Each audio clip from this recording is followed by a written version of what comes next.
in this program and not necessarily those of Love 101 FM.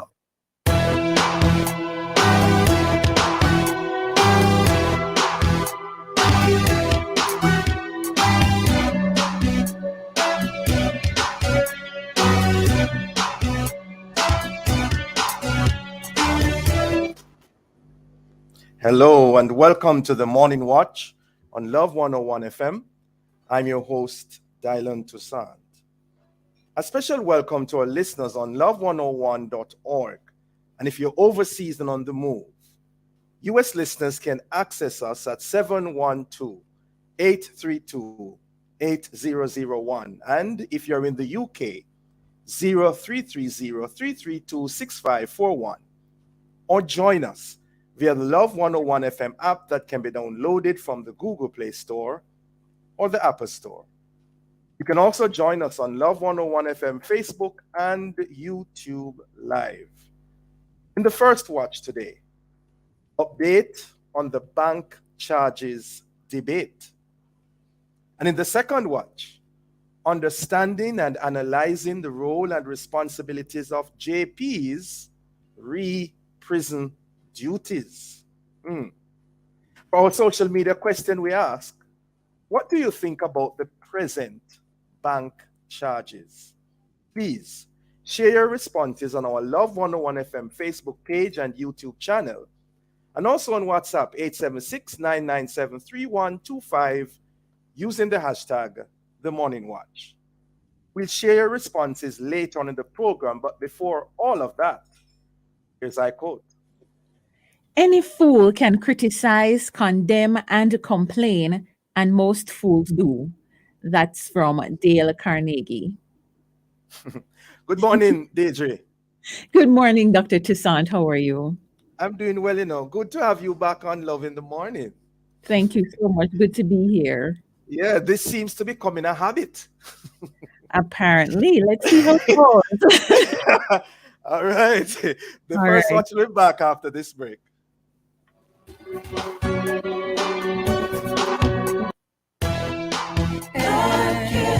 Sometimes all we need is a listening ear. The listening ear, the counseling, the logical reasoning, and spiritual guidance are what appeal to us.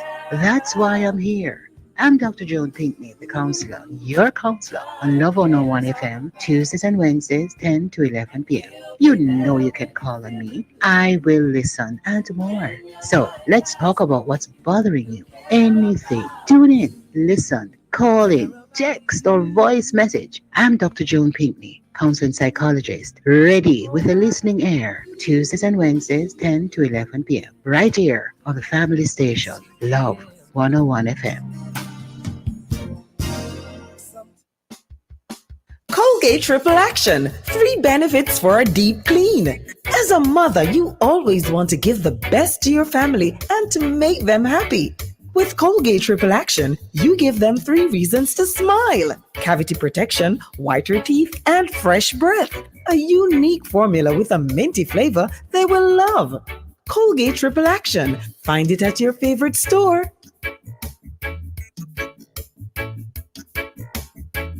Importers. Shipments requiring you to pay customs duties and taxes are cleared on a customs goods declaration known as an IM4 or IMS4. Ask your clearing agent to provide your customs declaration, customs assessment notice, and customs receipt once duties and taxes are paid. Where your clearing agent may not be able to provide the IM4 or IMS4, request your customs goods declaration registration number or C number, which can be used to verify your payments. Importers, request your IM4, IMS4, or C number. It is your right. For details, email the Jamaica Customs Agency at public.relations@jca.gov.jm. Jamaica Customs, keeping our customers in focus. He knows my name. Here is your opportunity to connect with someone who will listen, pray, and give guidance. It's the telephone counseling ministry of the Edgewater Baptist Church. Please call 876-220-6474. Weekdays between 8 a.m. and 9 p.m. and Sundays between 8 a.m. and 8 p.m. Please Talk to someone if you're finding it particularly challenging to cope during this period of global crisis. Someone is waiting for your call. Please reach out today. 876-220-6474. It's the Telephone Counseling Ministry of the Edgewater Baptist Church. This is a reminder that somebody cares. Endorsed by Love 101. He knows my name.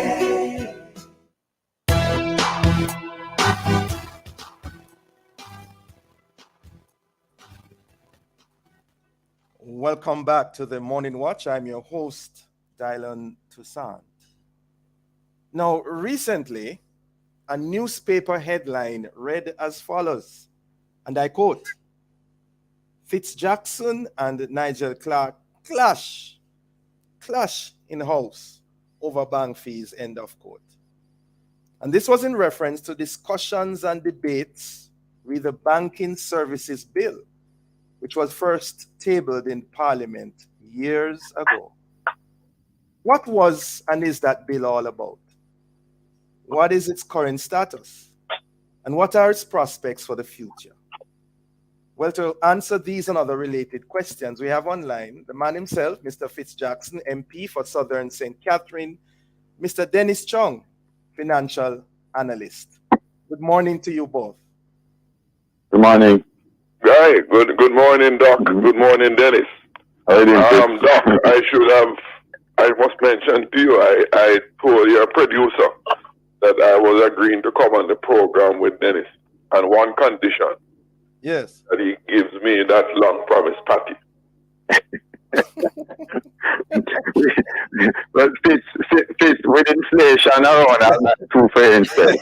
But dude said 3. Not 3. Good morning to you guys. Good morning to you. Oh boy, we're talking about bank charges and patty at the same time. My goodness. Every road in my capacity to buy the patty. All right, let me begin with you, Mr. Jackson, MP Jackson. For those of us who don't know, please give us the gist of the Banking Services Bill. What it's about? It is simple. It is and you know, why was it tabled years ago? Right. And years ago, while I was on the government side, it was brought to my attention about the escalating charges, impositions, and escalating charges being made by banks for transaction on account holders against their own funds, not use of the public funds.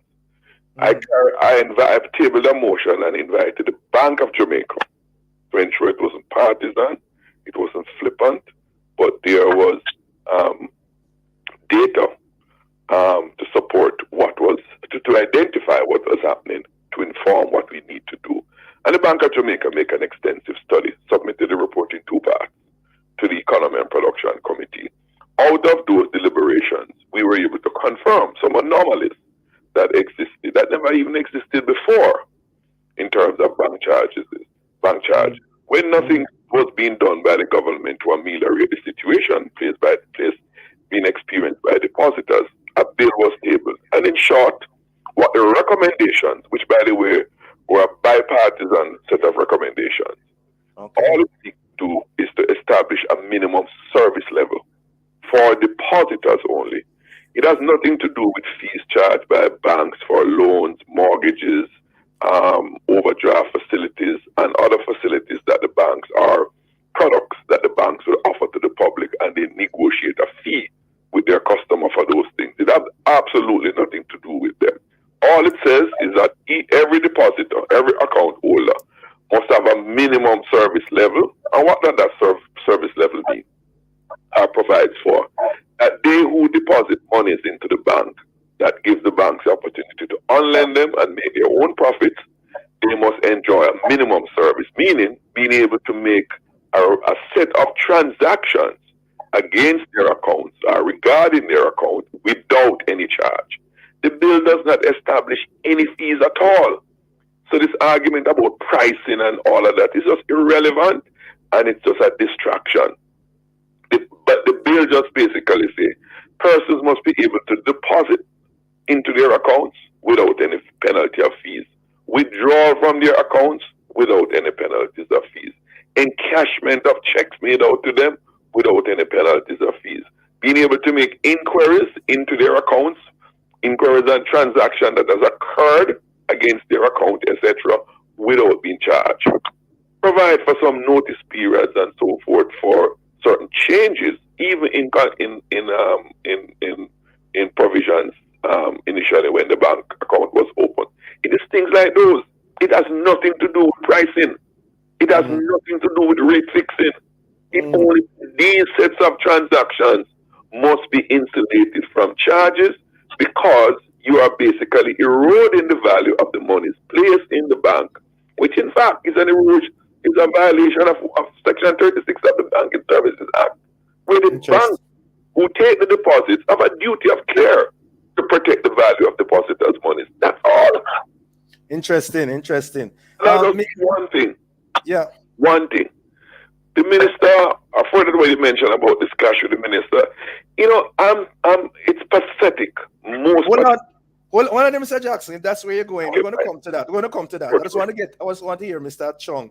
What are your opening views, comments, concerns? Read the bill as is, Mr. Chung.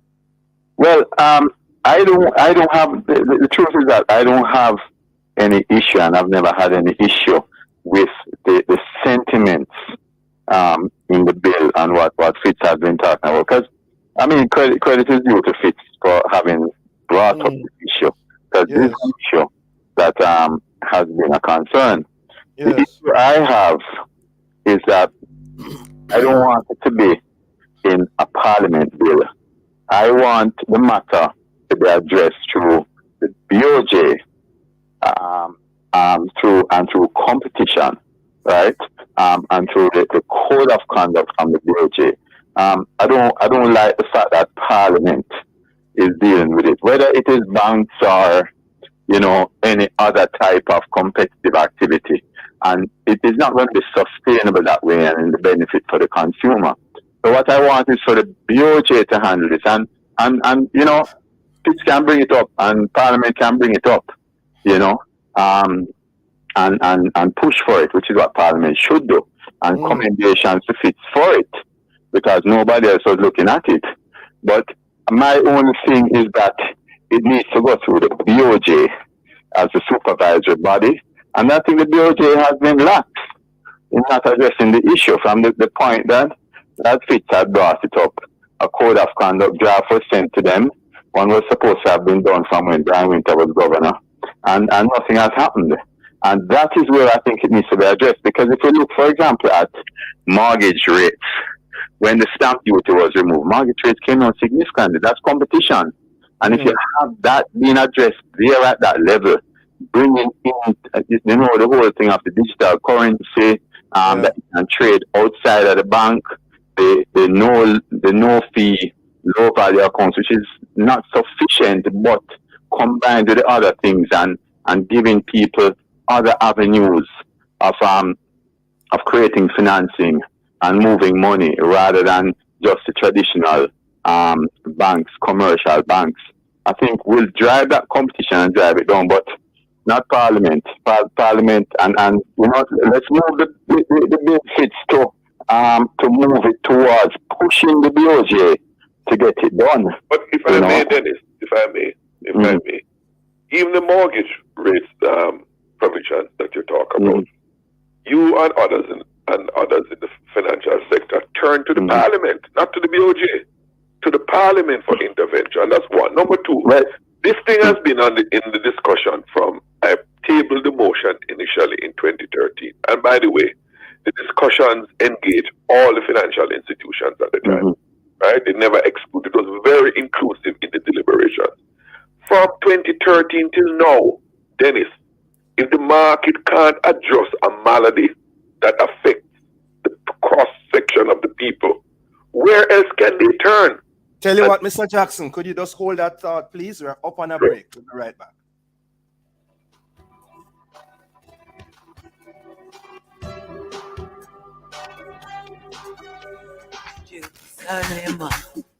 Traveler Taxi mobile app presents a simplified way to book a taxi. Download the Traveler Taxi app and enjoy the benefits of integrated safety mechanism with location tracking and sharing your location with family or friends. Join the next generation of taxi service. Download the Traveler Taxi app and book a cab. Available in Google Play and the Apple Store. Highway 2000 East-West wishes to advise the public that they have had to adjust the current toll rate structure on all legs of the East-West Highway for 2022. As part of this rate revision, which takes effect on Saturday, July 9, Highway 2000 East-West will also introduce brand new discounted toll rates for T-Tag customers at Portmore. For details on these reduced T-Tag rates and all other rate changes, please visit the website at transjamaicanhighway.com. Highway 2000 East-West thanks all customers for their support as they continue working to provide world-class service. What a piece of niceness gone this past weekend in the I Love Summer Pool Up. And due to how it nice, we have more. We have more. We have more. Oh yes, this coming Saturday, July 9, we are going west with our very own DJ Rebirth, Harry Gale, KG Forbes, and Sarah Ann Edwards. Join us for another leg of the I Love Summer Pull Up. As we do just that, pull up at the Trumpet Call Ministries in Montego Bay. The first 30 youths on location at 2:30 p.m. for the pre-show with DJ Rebirth will get a goodie bag. A goodie bag? A goodie bag. Yes. Then the excitement continues at 3 p.m. and ends at 5. And it's packed with a whole heap of excitement. So come for the fun and games, stay for the ministry and encouragement from Chandra Cohen, Dwayne Hartwell, Joanna Walker, and others. Yes, Montego Bay, we are in the place this Saturday, July 9, 3 p.m. to 5 p.m. Trumpet Call Ministry with the DJ Rebirth Mix the Music Nice pre-show at 2:30 p.m. The I Love Summer Pool Up this coming Saturday, July 9. And it will be live on the family station, Love 101. Love 101's I Love Summer Tour, the Jamaica 60 edition. I Love Summer Tour and Pull Up Stop 2022 is sponsored by Digicel, made in Jamaica.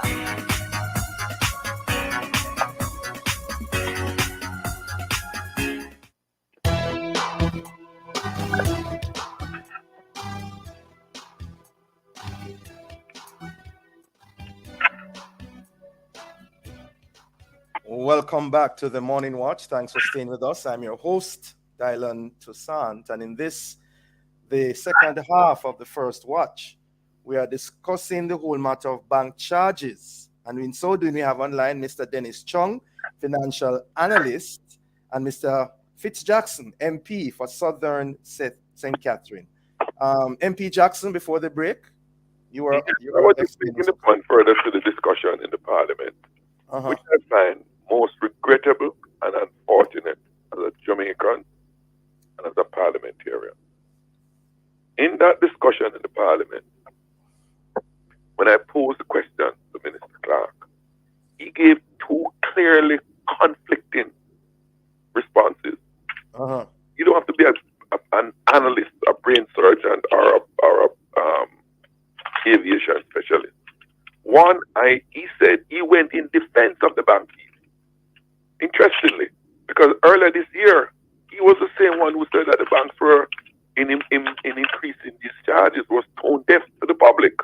But the same Minister Nigel Clark came before the Parliament and made a circuitous defense for those charges by the banks, and went on to say he has a duty to protect the stability of the financial system, and he has no intention to disrupt the charging of the fees. But the very same minister, out of the same mouth, in the same sitting, says, the charges from fees from account holders is very small. Most of the fees that the banks collect are from transactions of financial instruments. How can that be true? If it is that small, how it's going to disrupt the system? If it's that small, why don't you approve the bill to give that relief to the depositors? Apart from finance, And that's why I unapologetically said to him then that it is clear that he's no longer the Minister of Finance for Jamaica and the Jamaican people. He is now the exclusive chief spokesman for the bank. Yes, and all of that is recorded. Let me ask you though, Mr. Jackson, before I get back to Mr. Chung. When it was initially tabled, what were the reasons, explanations given for the pushback toward the bill? Well, the banks lobbied both sides. They lobbied the government and they lobbied me and the opposition. And nothing is wrong with lobbying. My constituents lobby me. We all lobby representatives. Because that's what we are there for. But in the final analysis, we are elected to make decisions which are in the best interest of the Jamaican people and the country. So it all depends on which side we choose to go on the issue. Because in every situation, when it comes to policy, there are going to be some winners and some losers. They're going to be. Slavery was an economic policy, No, but why the pushback? Why did they push back on that? Why did they disagree? They don't want to disrupt the gravy trade. You see, as I've said before, and Dennis knows this, the banks, we never used to have these bank charges, these fees against accounts. It's a relatively new phenomenon. And when did that new phenomenon started? Years ago, when the government was mopping up liquidity and issuing government papers, Dennis knows it. It paid high interest rate on these government papers. And the banks were bathing in money, as we say. Core banking never become a focus of them anymore. Just sit back and make guaranteed return, risk-free. And I repeat, risk-free, because they're government papers. And in our constitution, government debt is the first call on the budget. Right? The British make sure that we pay who lend us, including them. Right? So they developed that habit and an appetite not to create financial instruments anymore, not to go there and encourage business to expand and lend them money so that their businesses can grow and they earn money from those spreads from the loans that they make. They just earn money from the government papers. When that came to an end, they never now want to go back into core banking. So they look for an easy way to make money to replace that profit. And they don't stick up in right there, Mr. Jackson. Mr. Chung, bear in mind all that has been said so far. I mean, I hear you saying that you don't want it to be a parliament bill, but done through the BOJ. If that's not done, what else can be done and should be done? All right. Well, I mean, let me first say that all that Fitz has said is correct. The issue is that the banks became lazy because of the high interest rate environment, and they really have not, and not just because of the laziness that happened, but the legislation that was put in place, right, like the AML and the way that the BOJ supervises, was really, it killed any initiative, right, along with that laziness, right? And therefore, a big part of the problem is also the way this BOJ supervises in terms of demanding certain things. And this is why the no fee thing and the Jamdex is important, because it takes away some of that restriction that the BOJ placed on them. I mean, you'd have a bank account for 10 years somewhere, and then they're asking you for an update of your information when nothing changes, right? A man who has $5,000 previous to this low value account can't open an account without much trouble, right? Oh boy! And he's correct. Fitz is correct, and I applaud him, as I said, for all that he's doing. What do we do then? My only thing is that it should happen from the BOJ, and let us not. You see, when we do something like this, we give the BOJ a blight in terms of the function that they should be carrying out.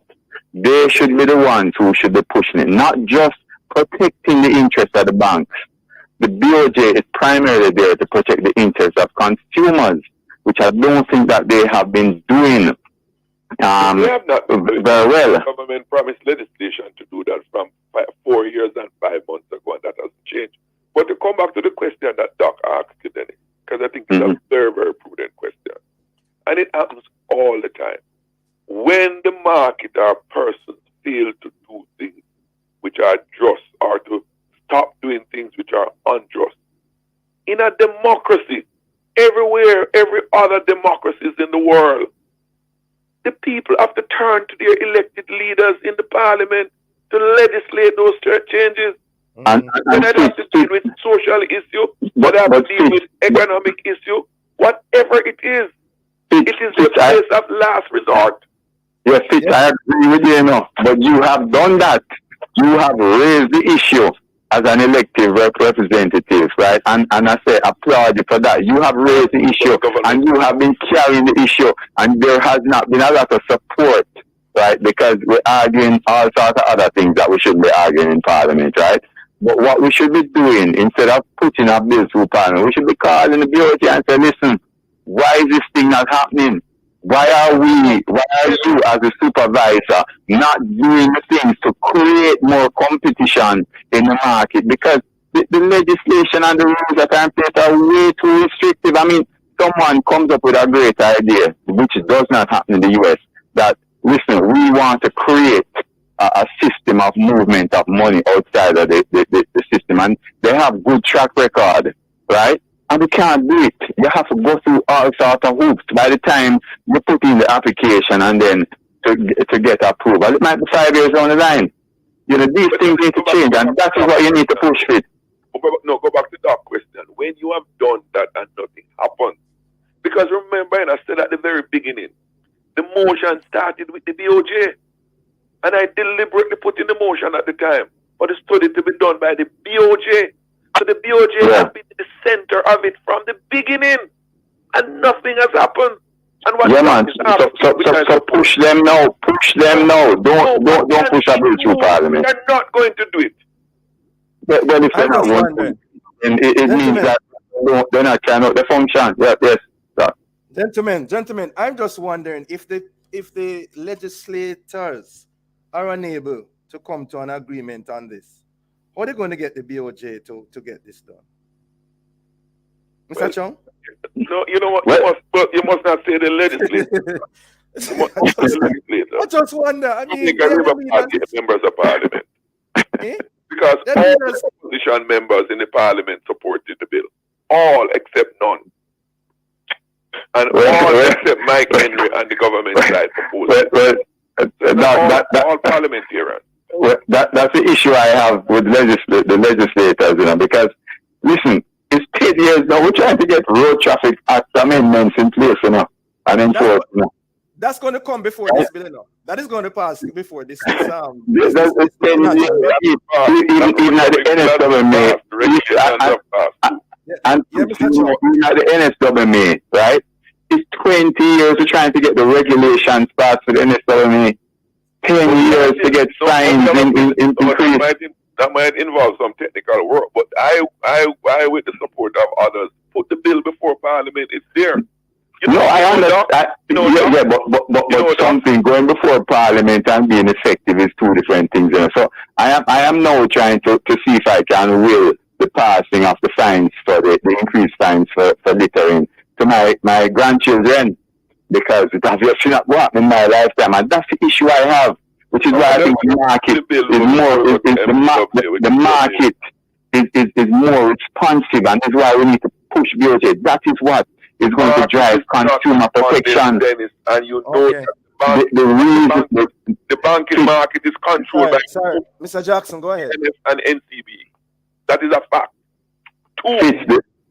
But Fitz, the reason why it is like that is because we have put too much restrictions in terms of the barriers to entry into different products that can create competition. And so it is a legislative and rules-based process that the authorities put on the market that prevent it from happening. We have to leave it there, gentlemen. Thank you so very much for a very interesting discussion. I'm happy that Dennis has come closer than ever before.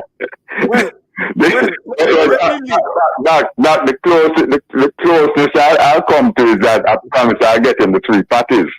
Yes, that's what I'm going to close with that. Enjoy your party, Mr. MP Jackson. Enjoy your party, all right? Thank you. Thank you both for joining us, gentlemen. Have a safe day. Listeners, the Morning Watch will return in just a moment.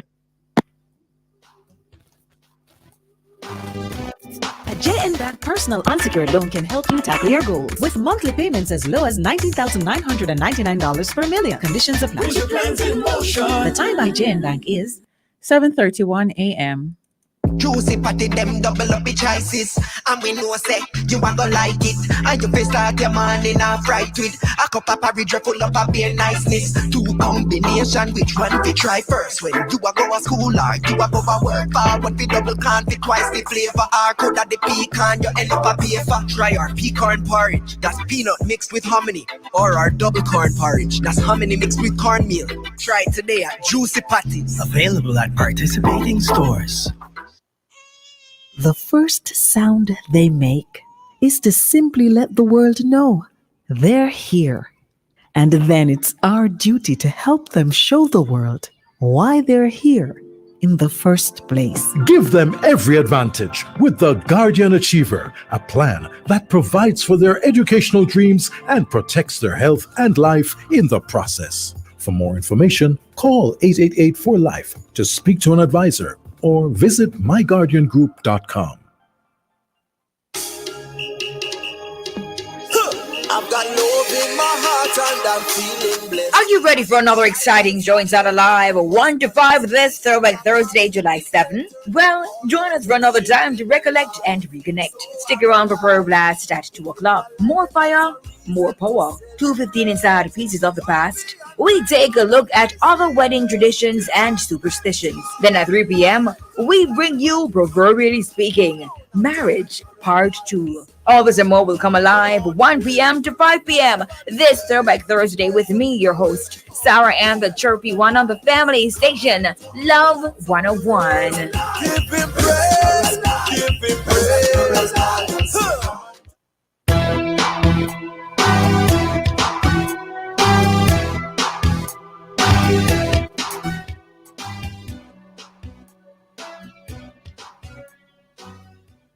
Welcome back to the Morning Watch. Thanks for staying with us. I'm your host, Dylan Toussaint. Let's look at the newspapers to see what Jamaicans and others are saying and doing in the Gleaner. Office of Public Defender not protected in the Constitution, says Harrison Henry. Serious? And then, monkeypox party warning. Officials caution against close contact, urge citizens to recommit to health protocols amid new threat. And also, we see that kids to assume formal role in school leadership.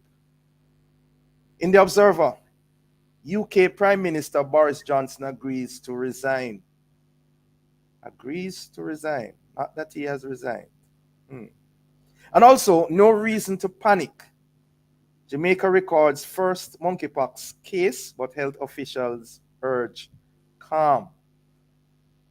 I hope we are heeding the warnings there. And no, not so.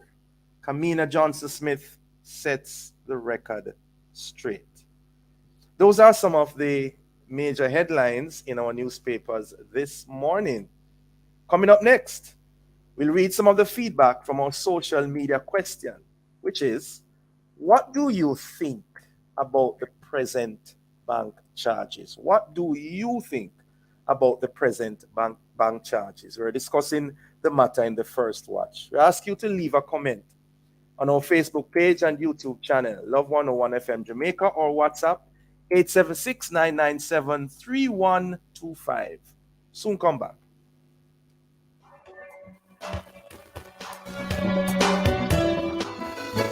He knows my name. Here is your opportunity to connect with someone who will listen, pray, and give guidance. It's the telephone counseling ministry of the Edgewater Baptist Church. Please call 876 220-6474. Weekdays between 8 a.m. and 9 p.m. and Sundays between 8 a.m. and 8 p.m. Please talk to someone if you're finding it particularly challenging to cope during this period of global crisis. Someone is waiting for your call. Please reach out today. 876-220-6474. It's the telephone counseling ministry of the Edgewater Baptist Church. This is a reminder that somebody cares. Endorsed by Love 101. He knows my name.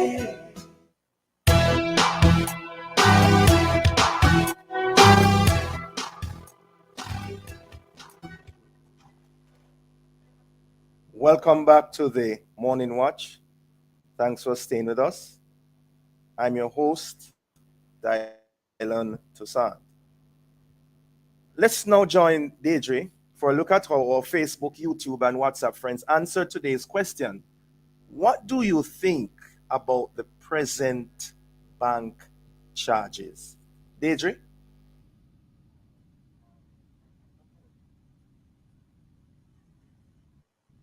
Are you there, Deidre? Yes. So Monica says excessive, exorbitant, oppressive. Banks are only concerned with their shareholders and not the regular customers or savers. If the regular John and Jane savers close their accounts on block, wouldn't the banks collapse? And then we have another charges are exorbitant. Good morning. I think the present bank charges are exorbitant in many respects. So unfortunate that someone can put in a small money. Well, let's say you need $5,000 to open an account, and if you put in the $5,000, based on what happens within a year, you might end up losing $1,000 or more out of it. If you decide to be checking on your balance every month to see what's happening, things like that, it's ridiculous. Those are the comments that we have so far. Yes, we want to thank the persons who responded, and certainly the concerns remain. As I said, it's ridiculous when you look at it. All right, as we now segue into the second watch. By now, many Jamaicans are aware of the infamous video that has gone viral, allegedly involving some JPs at a police lockup and a detainee. Subsequently, the Lay Magistrates Association of Jamaica released a statement reportedly condemning the actions of the JPs who participated in the video recording. Well, to discuss this matter and the related issues, we have joined us so far Mr. Anthony Williams, attorney at law. We're hoping to have been joined by another guest, a social commentator, and we look forward to that intervention. Mr. Williams, in the meantime, good morning to you. Good to have you. Good morning, sir, and to your listeners. Right, good to have you with us.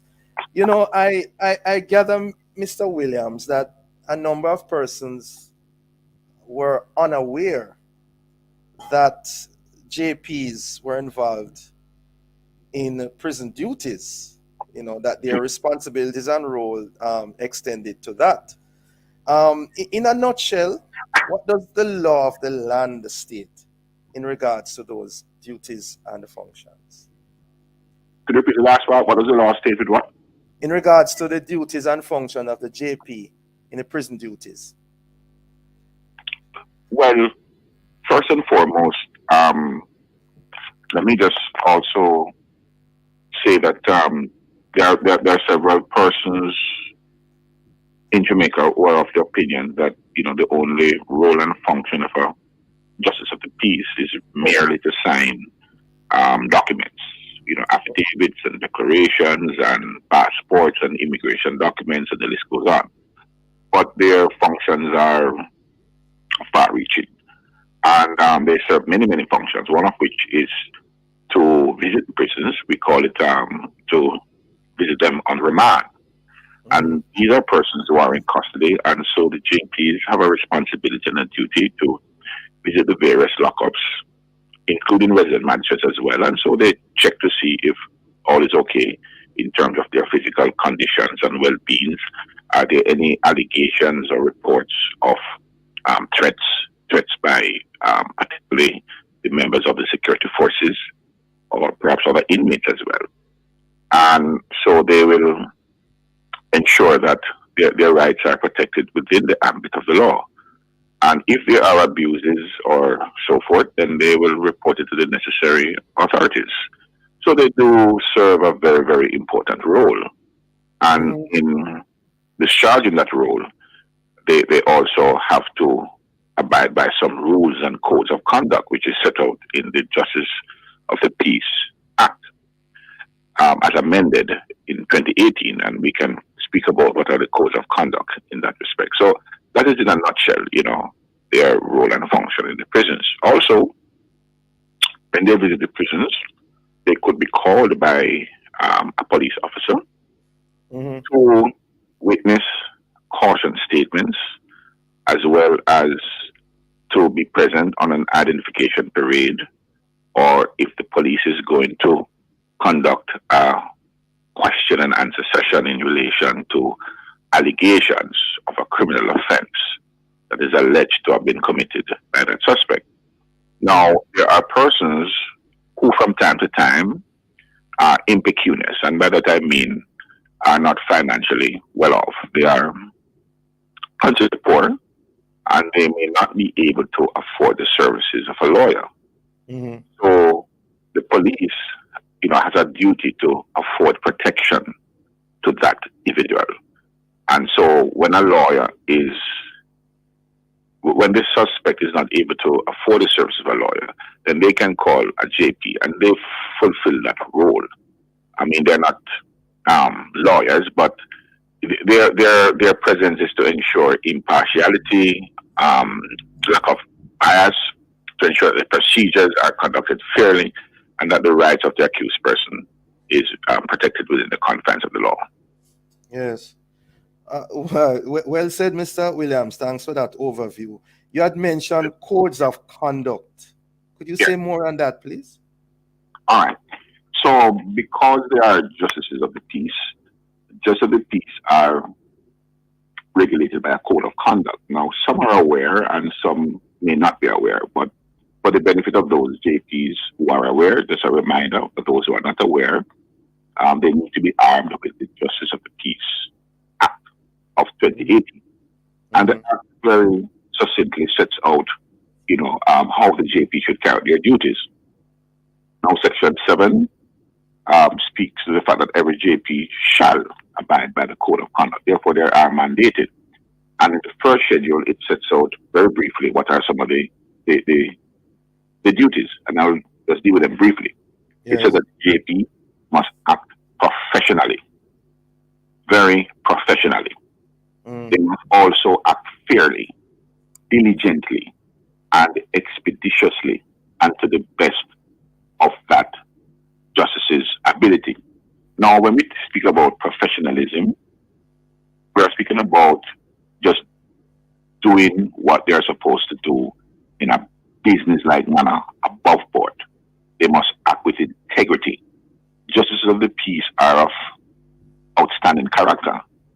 They represent Her Majesty to the Governor General. So they are persons of high integrity. It also says that they must be unbiased. The exercise of the function as a JP. And it goes on to say that they shall take the necessary steps to avoid conflicts of interest. Now, suppose, for example, someone is a JP and there is a suspect at a police station, for example, and that suspect, unfortunately or regrettably, may be a community member of that JP's community, a church brother, a church sister, an alumnus, a family friend. Then this is where the potential conflict of interest comes in. Yes. So you try to avoid conflicts of interest, whether real or I'm so sorry, Mr. Williams. We're up on a break. Could you just hold that point, please? Thank you. Sure.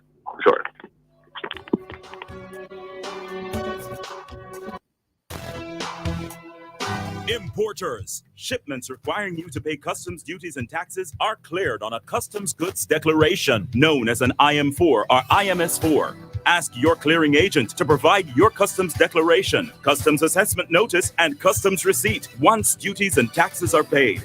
Where your clearing agent may not be able to provide the IM4 or IMS4, request your customs goods declaration registration number or C number, which can be used to verify your payments. Importers, request your IM4, IMS4, or C number. It is your right. For details, email the Jamaica Customs Agency at public.relations@jca.gov.jm. Jamaica Customs, keeping our customers in focus. From generation to generation, Jamaicans have depended on J&B Bank to make the pride and joy of providing a safe place for their families possible. Now, with no processing fees and no down payment mortgage options, you can open the door to your own sweet home, a legacy to hand to your next generation. Visit jnbank.com to get pre-approved today. J&B Bank will help you find a way. What a piece of niceness gone this past weekend in the Isle of Summer Pool Up. And due to how it nice, we have more. We have more.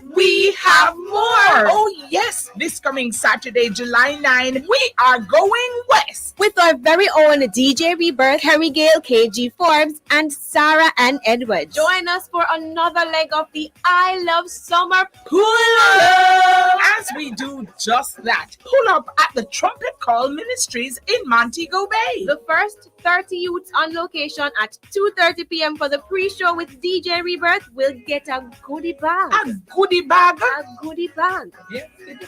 Then the excitement continues at 3 p.m. and ends at 5. And it's packed with a whole heap of excitement. So come for the fun and games, stay for the ministry and encouragement from Chandra Cohen, Dwayne Hartwell, Joanna Walker, and others. Yes, Montego Bay, we are in the place this Saturday, July 9, 3 p.m. to 5 p.m. Trumpet Call Ministry with the DJ Rebirth Mix the Music Nice pre-show at 2:30 p.m. The I Love Summer Pool Up this coming Saturday, July 9. And it will be live on the family station, Love 101. Love 101's I Love Summer Tour, the Jamaica 60 edition. I Love Summer Tour and Pull Up Stop 2022 is sponsored by Digicel, made in Jamaica.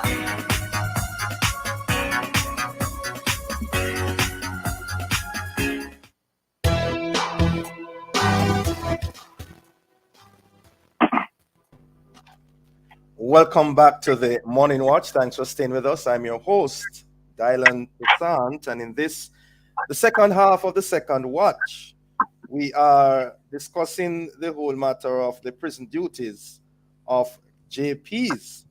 And in so doing, we have online, I am tempted to say, Professor Anthony Williams, giving us an informative lecture in the course of JP Act 101. Welcome again, Mr. Williams. Doing very well in carrying us, through the act. Please continue, sir. Yeah, I must also say that I'm a justice of the peace for Jamaica as well, all right? Yes. Right, and a notary public for the island of Jamaica. All right. I did not know. Yes. Yes. All right. So I have some level of authority to speak. Yes, sir. All right. So the act goes on to say this is section 2 of the first schedule, which deals with the code of conduct.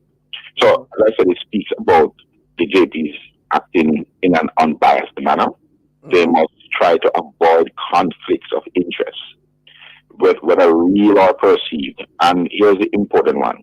They are to uphold the integrity of the office of JP. They must uphold the integrity of the office. It's a very high office. And they shall scrupulously preserve his or her independence in the performance of those functions. Now I'm going to break this up. The word scrupulously, as defined in the Oxford Dictionary, means to be meticulous, to be very careful, to be very thoughtful, to be fastidious. It means then that the JP, in the performance of their duties, must exercise due diligence. They must be very careful in what they do. They must also act at all times in the public interest. And when they do so, they must do so without fear or favor. They must also avoid partisan political influence. So if a matter arises and a particular JP is affiliated with a particular party, JLP, PNP, or whatever Ps, and that issue that you are about to address, if you know it affects your political persuasion, then you should recuse yourself from that situation, because you have to avoid, as I said, conflict of interest. Then we go now to the fact that they must not use their title as Justice of the Peace to secure any personal financial benefit. JPs are not paid. It's an honorary office. It's an office that is not required for them to charge for their services. So if JPs are charged, and some persons have done so, some JPs, and they have been, disciplined, some have been sanctioned, and we want the public to be reminded that when you seek the services of a JP, the JP is not authorized to be paid. I'm sure some persons in their good heart, may want to do otherwise, but they are not authorized to collect any money for their services. Then we get to a very critical one, which deals with confidential information, and this is what has happened in the case with the leaked video. It says that JPs must safeguard, and this is section 3E. JPs must safeguard the confidentiality of information that comes to that justice by virtue of their function. And they shall not, emphasis, they are mandated, they shall not disclose any confidential information except permitted by law. So any information that a JP has, so they go to an identification parade and they are present. They go to witness a caution statement or a question and answer, or to interrogate a suspect to ensure that his rights are protected. They have to ensure that that information which they receive is now classified by law as confidential, and therefore it must be guarded. Cannot stick up in there if you would, Mr. Williams. It does not state that information should be videotaped or not. It doesn't bar the videotaping of that information. The point is that it should remain confidential. Correct? Yes. Good. So there is nothing that says that it should not be videotaped, and there's nothing that says that it should be videotaped. Right. But they're not aware of any legislation that says that they should videotape it. I mean, why they should not? No, that they should not. No, there's none there on the other end of the spectrum. There is none there, and I agree with you. That says it should not, and there's none there that says that it should. Yes. The real question is why you want to videotape. Why would they want to videotape? Well, I can't speak for the issues and the persons. No, I understand. I understand. Yeah, I'm assuming, Mr. Williams, that it verifies whatever report that they'll be giving. It can only add to it. It can only help to verify what they have put on paper. Yes. Well, it is for evidential purposes, and my view is, in as much as it does not say that it should not videotape, there's a greater onus on them to not to videotape. You see, we can't allow modern technology to take over a person's constitutional rights. It just doesn't work like that. Now, in this particular case, it is alleged that the video went to the wrong person. William Shakespeare, in one of his plays entitled A Comedy of Errors, and I think A Comedy of Errors, yeah, the Late Magistrate Association, condemned the action, and I too agree with them to condemn the action. Yeah. It's an interesting case, because if the thing was leaked, but the intention was not for it to be leaked to the public, and the very word leaking lets us know that it could happen to any one of us. It's not intentional. Right. How would the law address that? Because the intent, wasn't there. Well, in my opinion, I think some breaches occurred there, because remember the gentleman, Mr. Barnett, based on what I gleaned from the video, told the police, not the police, the justices, the 4 justices that were there, that he was threatened. There's an allegation of him being threatened by the police. In fact, gleaning from the video as well, the justices specifically asked him if he was assaulted or beaten by the police or injured in this person, and he made it very clear, no. Now, since he said no, he was not injured or beaten by the police, and he has no attenuating injuries at all arising from anything to do with the police, then it simply means that the JPs should only conduct any interrogation of Mr. Barnett on the issue of threat. So some questions therefore arose that they should have pursued. Who threatened you? When was this threat? Where was this threat? How was the threat given? What was the nature of the threat? Along those lines. Yeah. But from what I saw from the video, nothing of the sort pursued. Now, we can conclude reasonably that there appear to be what I would consider a seemingly medical examination of Mr. Barnett. And one of the justices, I believe it was a female justice, who demanded of Mr. Barnett to strip or take off his clothes.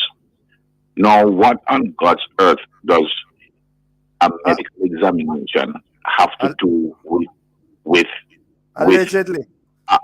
Allegedly, well, I don't know if that's right. Allegedly, okay. So I want to make that clear. Really, for that. Yeah.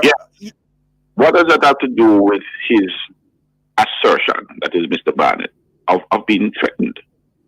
I think they went overboard. They went on a tangent. When push comes to shove, though, Mr. Williams, don't it boil down to mens rea versus actus reus? No, I don't think mens rea versus actus reus apply at all. It is very simple. Intent. Intent. I repeat. What was the intent? The intent was the intent you gather to make this thing public and create mischief. Well, I don't know what were well, frankly speaking, I'm not sure what was their purpose there, because the gentleman has a lawyer. He has a lawyer, and at the material time had a lawyer. The matter is before the court. So, was there any particular reason why his lawyer was not contacted? Okay. His lawyer is competent. His lawyer is an experienced criminal practitioner. So I'm not sure, why they were there. We're talking about further in terms of the duties. It also says that a JP must avoid impropriety. They must also avoid the appearance of impropriety. So not just impropriety, but the appearance of impropriety. They must also act in a calm and courteous manner, consistent with the dignity of the office. So although they are JPs and they are at the police station, and a crime that has been committed, it could be egregious, it could be outrageous, it could be a heinous crime, and may evoke some kind of passion, Yes. to do what we plan on. But Sorry. Yeah, interesting. Sorry, Mr. Williams, we have to leave it there this morning. Right. We are totally out of time. But thank you so much for coming and informing us about the JP Act. Have a productive day, sir. My pleasure, sir. Yeah, man. Bless you. Thank you, listeners, for joining us this morning. For information, how to get copies of this program, please call our production department at 876-968-9596-7. This has been the Morning Watch. Thanks to our producer and our guests. Please join Mr. Stokely Marshall next week as he continues to look at the issues of the day. I'm Dylan Toussaint, reminding you to be purposeful, faithful, thankful, and watchful as I hand you back to Love in the Morning with Deidre Parchment. Thank you so much, Dr. Toussaint. Have yourself a wonderful day. And you today. All right. It is now 8:01 a.m. and it is time for Forward in Faith, which is the radio voice of the Portmore New Testament Church of God there